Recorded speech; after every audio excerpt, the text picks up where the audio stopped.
भूपेंद्र सिंह हुड्डा जी सारी कांग्रेस के विधायक। मैं तो बलराज कुंडू से भी निवेदन करूंगा, सारे इकट्ठे हो, सामाजिक तौर पर कोई एक साथी को खड़ा करो। सब में दम नहीं है तो फिर फॉर्म हम भरना शुरू करते हैं। उनके पास अगर हमारे पास 2 की 3 की कमी रही, जो विधायक उनके साइन करा के बीजेपी से हम टक्कर भी लेंगे। और हरियाणा के अंदर भी दोनों राष्ट्रीय पार्टियों के लोगों की इन्वॉल्वमेंट इस पेपर के अंदर आई है। कहीं ना कहीं कांग्रेस बीजेपी मिलकर इस मामले को दबाना चाहेगी। का कहना है कि लोक शिक्षा अधिनियम का कोई वजूद हरियाणा में नहीं है, इस चुनाव में काफी हद तक सामने आता है। ये तो इतिहास है, बड़ी पर्ची छोटी पर्ची के अंदर राष्ट्रीय दलों में बंटवारा रहा है, और छोटी पर्ची की जब बात आई तो फिर रीजनल पार्टीज को लोगों ने अपनाया भी।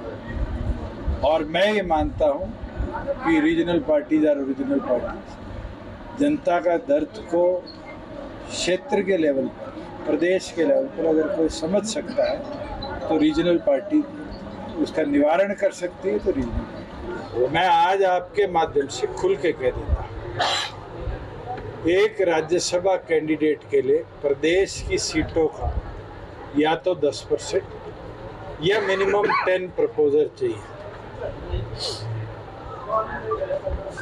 प्रपोजर सेकेंडर के बाद 8 प्रपोजर और चाहिए। भूपेंद्र सिंह हुड्डा जी सारी कांग्रेस के विधायक।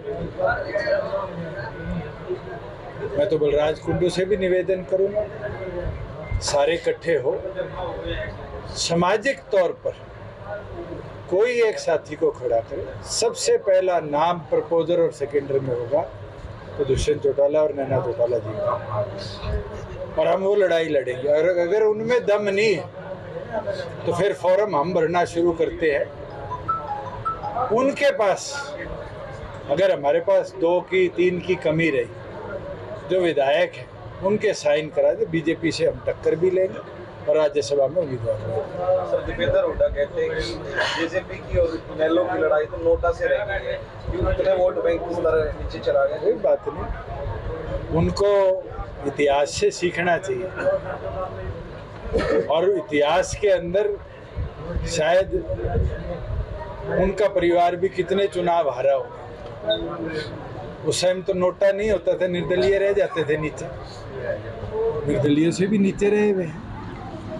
ये तो जनता जनार्दन है, जनता अगर मन बनाएगी तो जनमत साथ भी आएगा और मजबूती भी देगी। गंभीर मामला है, और जिस तरह का रुख केंद्र सरकार का रहा है, जहां एग्जामिनेशन बॉडी के प्रेसिडेंट को, चेयरमैन को हटा दिया गया रातों रात, नए की नियुक्ति कर दी गई, जिस तरीके से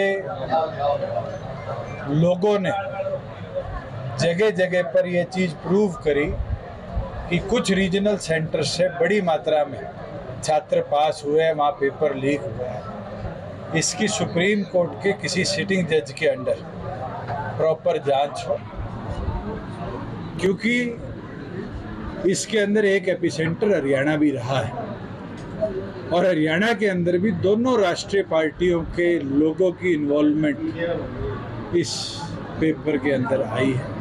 कहीं ना कहीं कांग्रेस बीजेपी मिलकर इस मामले को दबाना चाहेगी। मैं तो प्रत्येक वो छात्र जो इस लीकेज की वजह से या कमी की वजह से आज पीड़ित है, उसके साथ खड़े हैं और मजबूती से इस लड़ाई को लड़ेंगे।